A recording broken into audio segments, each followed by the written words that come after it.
Hi British Vogue, I am Harris Dickinson and it's my turn to be your agony uncle. Let's listen.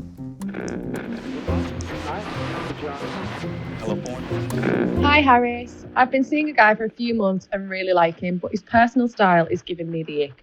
Do you have any advice on how I can help him with it without being offensive? The whole concept of like an ick is interesting. I was talking about this the other day with someone. They gave me a long list of their icks and one of them was when they go on a date with someone and they look down and the guy's feet are swinging on a bar stool. How is that an ick? Or if someone reaches into their pocket and they hear change, that's an ick.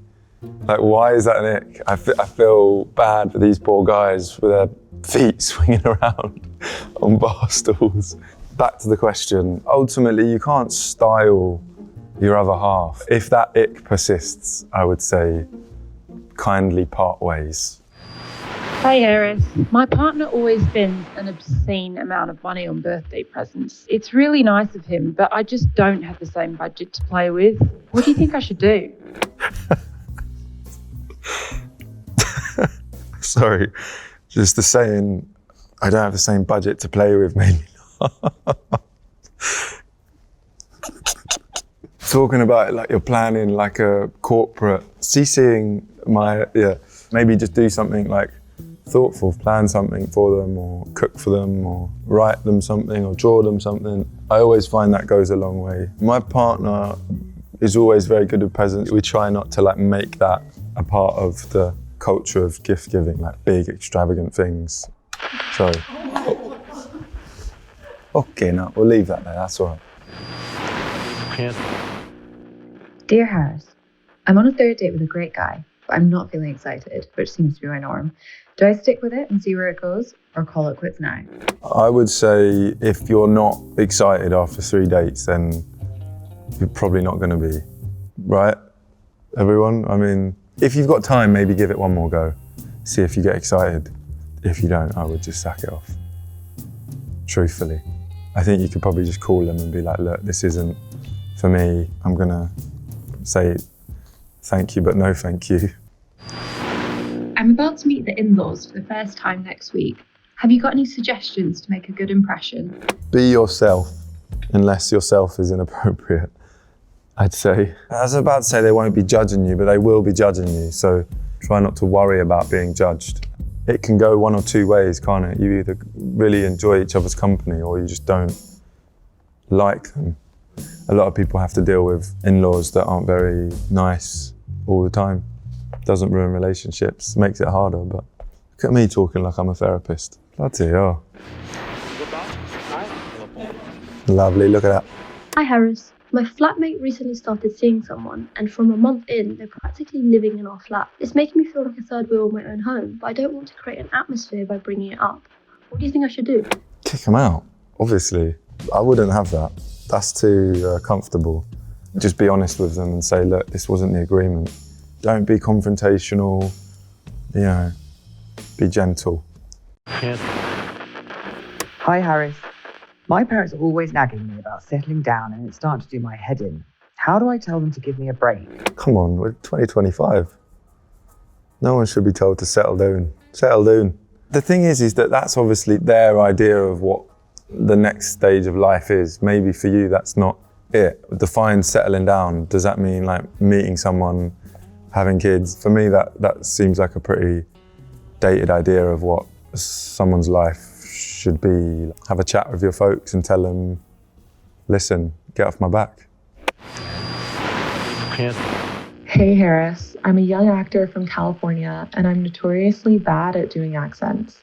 What's your advice for nailing an accent? Going out and talking in an accent to people that don't know you. Don't do it to your mates because they'll think you're an idiot. With Babygirl, I started that job thinking I was going to stay in the accent and then I got a week in and was like, I feel like an idiot. Well, you feel like you're lying to people on set a little bit because people ask you personal questions and you then answer back and you're like, I don't want to do this. Hi, Harris. I've outgrown my school friends, but making friends as an adult feels so much harder. Any advice on where and how to meet new people? Quit your job. Move to Bali. No. So, I'm sure there is an app, LinkedIn. Maybe like hobbies. Go and find the kind of scene that you're interested in. A music scene or an art scene or a sports scene. And I'm sure that you'll end up crossing paths with like-minded people.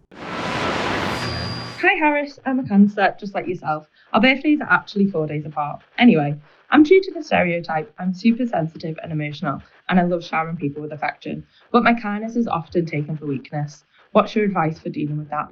The funny thing about being a Cancer is that people always, when you tell them, they always go, oh, you're so sensitive, or oh, you're very emotional, and we're not, all right?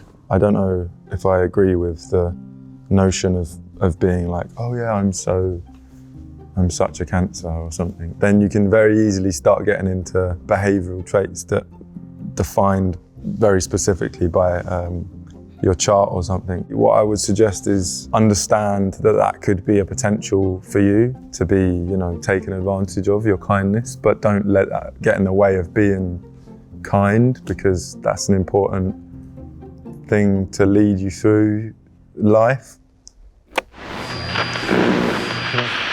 I'm in the early stages of my acting career and I'm finding it so difficult to remember lines. How do you do it? I always found it difficult myself. I remember I didn't really unlock lines until the day before I needed to do them. I feel like sometimes the fear of having to do it and having to know them is the best way to unlock it. I feel you can't really learn lines on your own very well. Like, you need to get someone to read it with you. I think I'm stuck in a rut. All of my recent first dates have been trash. How do I break the cycle? If they've all been bad, I mean, maybe is it you? I'm joking. How are you meeting these people? Has it been like dating apps, or are you meeting them out? I feel like you just got to do it a lot. It's just a strange scenario, isn't it? Like being forced into that situation with someone, both looking for the same thing, but kind of pretending not to look for that thing. I'm finding the juggle of daily life unmanageable at the moment. What do you do to stay organised? The biggest thing at the moment is, for me, is like not going on my phone before bed. Ambitious people get obsessed with like a certain kind of speed of life or speed of progression. And I think it's also about your real world experiences as well, finding ways to like reconnect with people and family and friends and nature in a way that is very simple. Thanks for all the questions. I've been your average Agony Uncle, and I'll see you next time.